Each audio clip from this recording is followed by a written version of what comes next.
Alors à propos d'élections, réécoutez ce que Nicolas Sarkozy disait donc quand il a appris tout à l'heure ce mauvais chiffre. Nous avons mis en œuvre en France une politique économique en dépit du bon sens. Au fond, l'économie française est aujourd'hui dans une situation d'urgence absolue et le changement de politique économique, c'est la seule alternative possible. Vous partagez, Nicolas Devenac? Écoutez, à la différence de ceux qui sont intervenus juste avant moi, je crois aussi que l'économie, c'est de la psychologie. Et que la déprime du marché de l'emploi est liée très précisément à la déprime française, à son déclinisme, à ce catastrophisme, à cet état psychologique et identitaire qui, au fond, nous abat. Alors c'est vrai que l'insécurité et le terrorisme aggravent ça, me semble-t-il. Ça fait pas doute.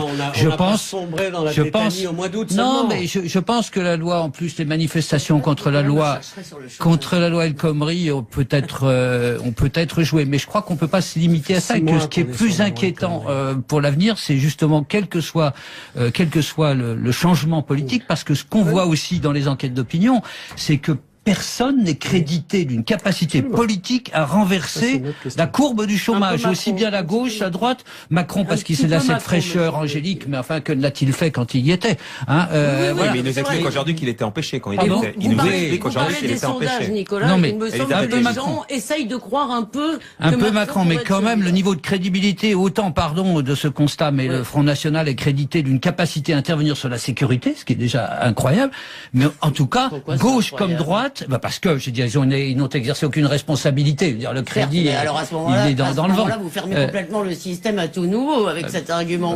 En tout cas, ceux-là qui n'ont pas gouverné de grandes villes. C'est pas le sujet de ce soir. C'est pas le sujet. Allons-y.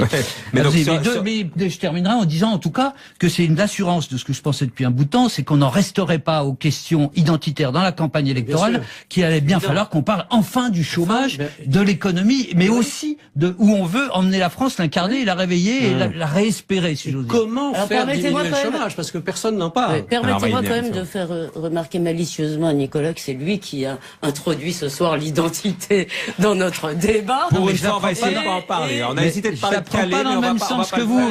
J'apprends pas dans le même sens que vous. La psychose identitaire, c'était dans le même sens. Bon, peu importe. Mais c'était une malice. Je parlais de vous. Vous avez la malice. Là où je suis un peu d'accord, c'est qu'il y a effectivement une déprime française qui fait que même quand ça repart un tout petit peu, dans les autres pays. Non mais certes.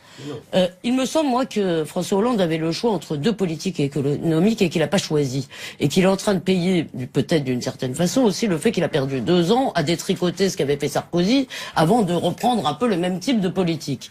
Mais d'un autre côté, il me semble aussi que le système mondialisé tel qu'il fonctionne, je sens que je vais énerver Laurence Parisot, mais je suis très l'économie mondialisée telle qu'elle fonctionne, si vous voulez, produit, ne s'accommode en quelque sorte du fait qu'un certain nombre de gens sont au chômage. J'invite les auditeurs et d'ailleurs et vous tous à lire le livre de Christophe Guilly sur ce sujet qui parle de la France périphérique. Et la France périphérique, c'est 60%, et c'est en grande partie les gens qui nous écoutent. Non mais c'est important. Et il explique assez bien comment le système économique mondialisé, c'est accommodé, quand même, je vais aller au bout, c'est accommodé, si vous voulez, du fait qu'une partie de la population est inutile. Nos systèmes vont là, on a des systèmes sociaux, etc. Mais dans le fond, ça fonctionne pas si mal comme ça. Laurence va me répondre. Oui, Elisabeth, sur ce point en particulier, je ne vois pas en quoi on pourrait accuser spécifiquement la mondialisation dans le cas du chômage en France, quand on voit que l'Allemagne, qui est aussi dans la mondialisation, a un taux de chômage inférieur à 5%, que le Royaume-Uni, qui est aussi dans la mondialisation... Si vous m'aviez laissé finir mon raisonnement, si on faisait pas ça, chômage à 5%. Excusez-moi, si on sort pas du système, effectivement, moi je pense que ce système est injuste, qui crée de l'inégalité. Attendez. Mais la mondialisation ne provoque pas systématiquement le chômage. Si on sort pas du... Non, je viens de vous le dire. Elle provoque systématiquement des inégalités. Et le taux de chômage allemand, je veux bien y revenir après, mais si on sort pas du système, à ce moment-là, peut-être que ce qui a marché un peu en Italie, effectivement, en Allemagne, etc., une politique de l'offre, baisse des charges, etc., pourrait marcher. Mais il lui manque maintenant les 2 ans qu'il a perdus à faire le... Alors, Laurence Parisot vous répond dans un instant, tout de suite après la publicité, si vous voulez bien. Je voulais dire qu'il y avait 2 options. 9h30 avec Nicolas Demenac, Christian Menanto, Elisabeth Lévy et vous, Laurence Parisot. Laurence Parisot, vivre en autarcie, le souhait d'Elisabeth Lévy. Ne me cherchez pas. Je ne crois pas que ce soit une position aussi caricaturale que ça, que celle d'Elisabeth Lévy. Mais, merci Laurence. Mais ce n'est pas en érigeant des frontières qu'on fera baisser le chômage, c'est une évidence. La preuve, c'est ce que j'essayais de vous dire gentiment tout à l'heure. Vous avez plusieurs pays membres de l'Union européenne, et pas des moindres, qui vivent comme nous et qui ont des taux de chômage bien inférieurs aux nôtres. Laurence, alors, me permettre quand même de prononcer un mot, le mot d'industrie. Excusez-moi, l'Allemagne a une industrie. Je voudrais continuer mon raisonnement. Je voudrais continuer mon raisonnement. L'Angleterre a moins d'industrie que l'Allemagne et l'Angleterre a un taux de chômage inférieur à 5% aussi. Donc quel est le problème chez nous? Le problème est que depuis des années, nous développons des stratégies économiques qui zigzaguent. C'est un coup dans une direction, un coup dans une autre, et on manque de cohérence, on manque de logique. Là, le gouvernement vient avec beaucoup de difficultés de faire voter une loi, la loi travail, qui va certainement avoir un effet bénéfique sur l'emploi, parce qu'il dessert un certain nombre de contraintes pour les chefs d'entreprise. Mais il faut du temps, même beaucoup de temps, avant qu'une loi mise en œuvre puisse produire des effets. Alors vous avez souvent des effets contradictoires. C'est exactement ce que je vous ai dit, c'est-à-dire qu'à mon avis, le contraire, moi à mon avis, lui manque. Est-ce que vous croyez pas alors à ce moment-là que François Hollande, au lieu d'arriver de défaire la TVA sociale, c'est-à-dire de défaire ce qui allait dans ce sens, il y a une perte de temps qui est considérable. Il augmente les impôts. Exactement les 2 ans qui lui manquent maintenant. Et il lui faut effectivement beaucoup de temps aujourd'hui pour espérer que des effets bénéfiques soient pris. Que justement, il faut lui donner 2 ans de plus pour qu'il les récupère et donc qu'il y ait une forme de stabilité et que donc repartir pour 5 ans, c'est ça.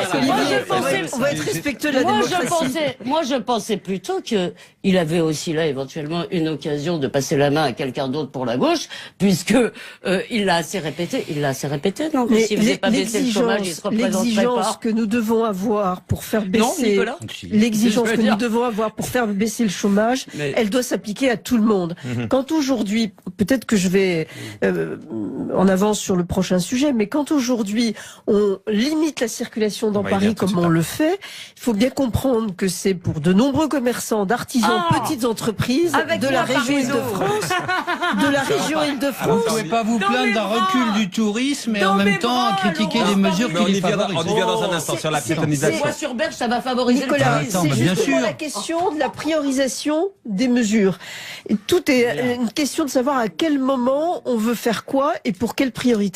Ça, alors on va y venir dans un instant précisément. Pour terminer sur le chômage, est-ce que ça plombe la candidature de François Hollande, Christian Menanteau pour 2017 Encore faut-il qu'il se présente, mais est-ce que... on va pas hypothéquer sur les différentes candidatures, en tout cas je m'en sens pas capable maintenant, mais si. Non, du tout, je laisse ça à Nicolas. Mais il y a une seule certitude, c'est que je vous ai donné un tout petit chiffre tout à l'heure, qu'il faudrait vraiment garder. Il faut baisser le chômage de 25 000 par mois, simplement pour arriver au chiffre de l'UNEDIC et pour avoir, non pas un vrai bilan, parce que cette inversion de la courbe du chômage, je considère que c'est une ânerie innommable, probablement un moment d'inadvertance de la part du président. Oui, mais le président peut, comme nous tous, faire quelques âneries. Le président dirait des âneries parfois. Juste un mot, une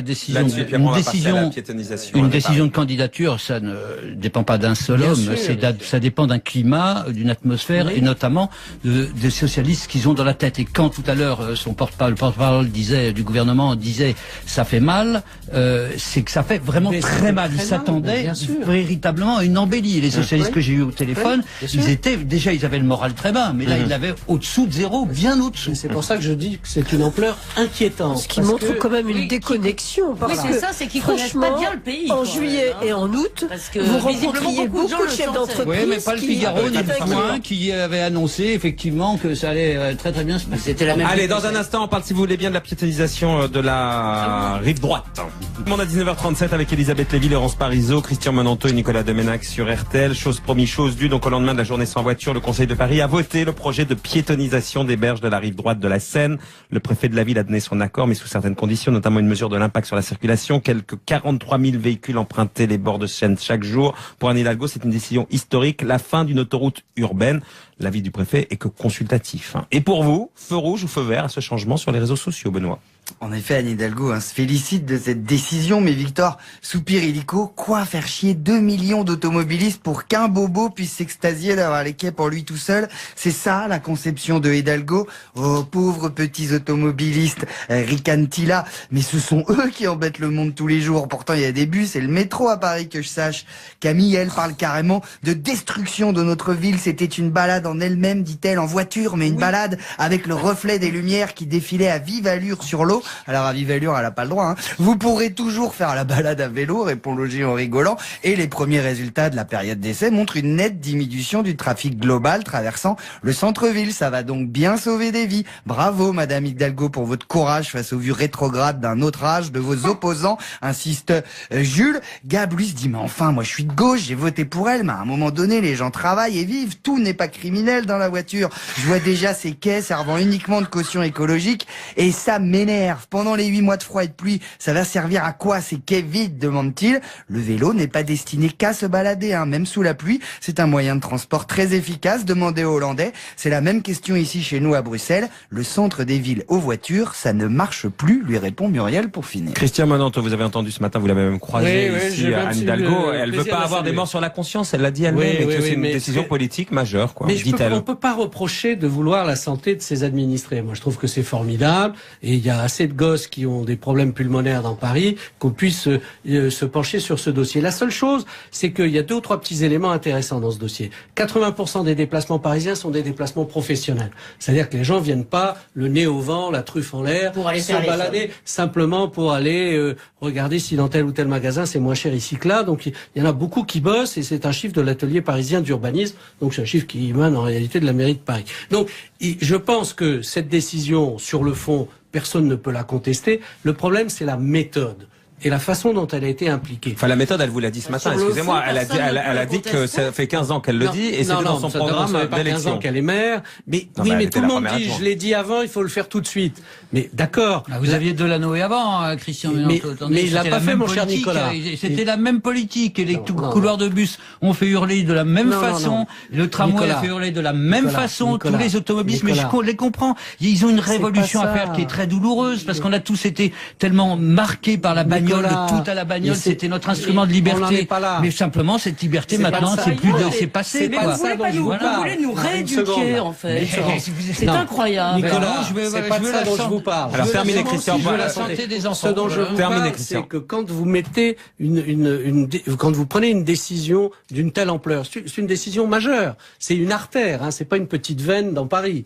Donc, c'est une autoroute, comme elle dit. Oui, c'est une autoroute. Donc, ça a un volume, etc., économiquement, socialement, etc. Vous pouvez quand même, parallèlement ou juste avant, prévoir toute une série de solutions alternatives. Elles n'existent pas aujourd'hui. Moi, je crois que le problème de fond, c'est pas même plus Madame Hidalgo, c'est simplement le Grand Paris, c'est un Mikado. Il y a des petits maires et des petits roitelets partout. On n'arrive pas à avoir une politique de transport cohérente et ça devrait ne pas être dans les seules mains de Madame. C'est ce qu'elle dénonçait ce matin, justement, Anne Hidalgo, c'est que notamment la région n'aide pas à cette politique. Oui, non, mais la région a une autre politique. Si vous voulez, je peux vous en parler. Moi, je pense que Christian Menanto a largement raison. Il y a un enjeu de méthode. Parce que l'objectif ultime d'Anne Hidalgo, on ne peut qu'y souscrire. Je dirais même que c'est peut-être une des rares fois où une personne politique française de premier plan met en avant un objectif de santé publique. On a fait tellement d'erreurs en France depuis 20 ou 30 ans en matière de santé publique que là, au moins, c'est clair.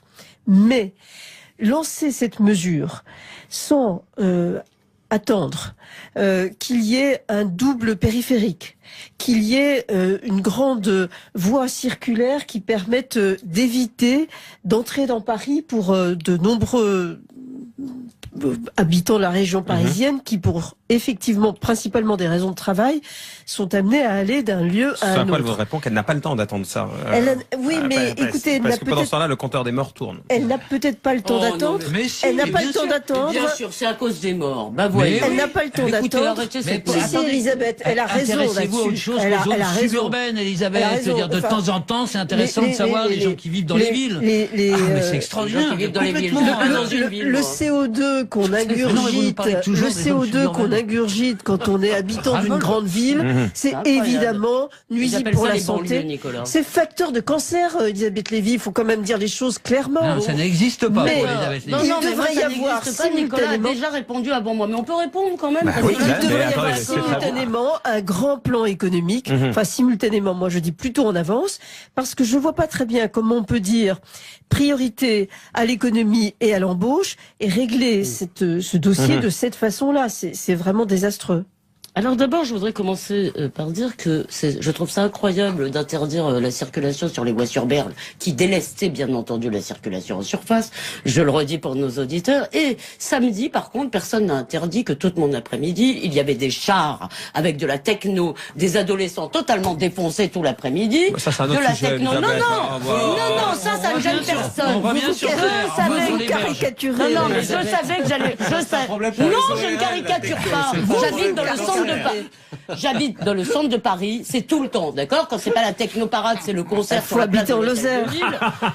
D'accord. Maintenant, je vais vous dire un truc. C'est vous qui devriez aller habiter en Lozère, parce qu'il y a un truc, il y a une différence entre la ville et la campagne. Ça vous fait marrer. Je sais, vous avez jamais lu Philippe Muret, je sais, mais non, mais j'ai vécu en Haute-Saône pendant 20 ans. Il y a une différence entre la ville et la campagne. C'est les voitures. C'est les voitures, d'accord? Et moi, je ne veux pas. Je pense qu'une ville, c'est fait pour travailler, d'accord? Il peut y avoir des quartiers piétons, il y en a plein. Ils sont plus ou moins réussis, avec plus ou moins de cracheurs de feu, plus ou moins d'ambiance, mais très bien. Mais c'est pas que ça, Elisabeth. Attendez, les axes de circulation dans une ville, d'accord, ne sont pas faits simplement pour le plaisir des gens. Ces voies sur berge. Je suis d'accord, il y a un enjeu d'activité économique majeur. Il y a une idéologie. Cette idéologie anti-bagnole, c'est une idéologie anti-pauvre. Ces histoires de voies sur berge, c'est comme l'interdiction des vieilles bagnoles à Paris, d'accord? C'est les gens que Nicolas a appelés les suburbains tout à l'heure et que j'appelle les banlieusards, qui se servent de leur bagnole pour venir à Paris, qui ont besoin pour travailler. Alors, Nicolas, vous pouvez dire non, j'ai pas fini cette il faudrait. Non, mais c'est incroyable. Il faudrait, parce qu'il y a un autre sujet derrière. Donc Nicolas va pouvoir vous répondre. Je veux dire, on peut pas faire l'impasse quand même, aussi bien Laurence que Elisabeth, des transports alternatifs qui ont commencé d'éclore depuis quelques années et qui présentent au fond, pour ceux qui ne peuvent pas ou ne veulent pas prendre la voiture, des systèmes de transport intéressants. Mais il n'y en a pas assez alors. Je suis d'accord. N'empêche que le covoiturage, ça existe. Les autos libres, vous ne faites pas du covoiturage quand vous travaillez. Mais la liberté d'aller dans sa voiture existe aussi. Votre liberté, elle ne s'exerce pas aux dépens de la santé. Je n'en ai pas besoin, mon cher Nicolas. Moi, je n'en ai pas besoin. Elle est intacte, la liberté d'utiliser sa voiture. Non, elle n'est pas intacte. Elle n'est pas du tout intacte pour les gens, si vous voulez, qui ont besoin de leur voiture vraiment pour travailler. Ils vont laisser leur bagnole à un métro. Arrêtons cette idéologie d'une espèce de ville, si vous voulez, qui serait transformée maintenant en campagne. C'est ça votre truc. Enfin, on n'y est pas, Elisabeth. Mais non, mais en plus, vous savez très bien qu'il y a eu une étude. Il y a eu une étude qui a montré que le fait que toute la circulation soit repoussée vers le haut, je veux dire, aller créer plus de pollution. Qu'est-ce qu'il dit? J'ai rencontré le maire du 4, Christophe Girard, que j'aime beaucoup par ailleurs. C'est quelqu'un qui débat de tout. Il me dit, Elisabeth, vous êtes trop réactionnaire. Je rentre de Corée et là-bas, ça a très bien marché. Oh bah très bien, adoptons. La société coréenne est assez coercitive. Adoptons donc son système éducatif en prime. Au moins, Corée ça servira. Du Sud, je pense. C'est la Corée du Sud, je pense. C'était pas la Corée du Nord dont tu parlais. La Corée du Sud. La Corée du Sud. C'est un système relativement coercitif. S'il n'y a plus de voitures aussi bien à Oslo, Elisabeth. Moi, j'aurais préféré que les choses se passent d'une manière plus progressive. Allez. Et que sur les 2 prochaines années, les choses s'organisent, je dirais, en bonne entente entre les acteurs économiques et les élus de la région et de la ville. Allez, dans un instant, un dernier mot si vous voulez bien. Vous partagez, Nicolas Devenac? Écoutez, à la différence de ceux qui sont intervenus juste avant moi, je crois aussi que l'économie, c'est de la psychologie. Et que la déprime du marché de l'emploi est liée très précisément à la déprime française, à son déclinisme, à ce catastrophisme, à cet état psychologique et identitaire qui, au fond, nous abat. Alors, un peu Macron, mais quand même, le niveau de crédibilité, autant, pardon, de ce constat, mais le Front National est crédité d'une capacité à intervenir sur la sécurité, ce qui est déjà incroyable, mais en tout cas, gauche comme droite, parce que, je veux dire, ils n'ont exercé aucune responsabilité, je veux dire, le crédit, alors à ce moment-là, il est dans le vent. Vous fermez complètement le système à tout nouveau avec cet argument. En tout cas, ceux-là qui n'ont pas, parce que ce qu'on voit aussi dans les enquêtes d'opinion, c'est que personne n'est crédité d'une capacité politique à renverser la courbe du chômage, aussi bien la gauche, la droite. Macron, parce qu'il a cette fraîcheur angélique, mais enfin, que l'a-t-il fait quand il y était, hein, oui, mais il nous explique aujourd'hui qu'il était empêché quand il était. Il nous explique aujourd'hui qu'il était empêché. Nicolas, non, mais il me semble que les gens essayent de croire un peu. C'est vrai que l'insécurité et le terrorisme aggravent ça, me semble-t-il. Ça fait pas de doute. Je pense, au mois d'août. Non, mais je pense que la loi, en plus, les manifestations contre la loi El Khomri, on peut être joué, mais je crois qu'on peut pas se limiter à ça. Que ce qui est plus inquiétant pour l'avenir, c'est justement quel que soit le changement politique. Alors à propos d'élections, réécoutez ce que Nicolas Sarkozy disait donc quand il a appris tout à l'heure ce mauvais chiffre. Nous avons mis en œuvre en France une politique économique en dépit du bon sens. Au fond, l'économie française est aujourd'hui dans une situation d'urgence absolue et le changement de politique économique, c'est la seule alternative possible.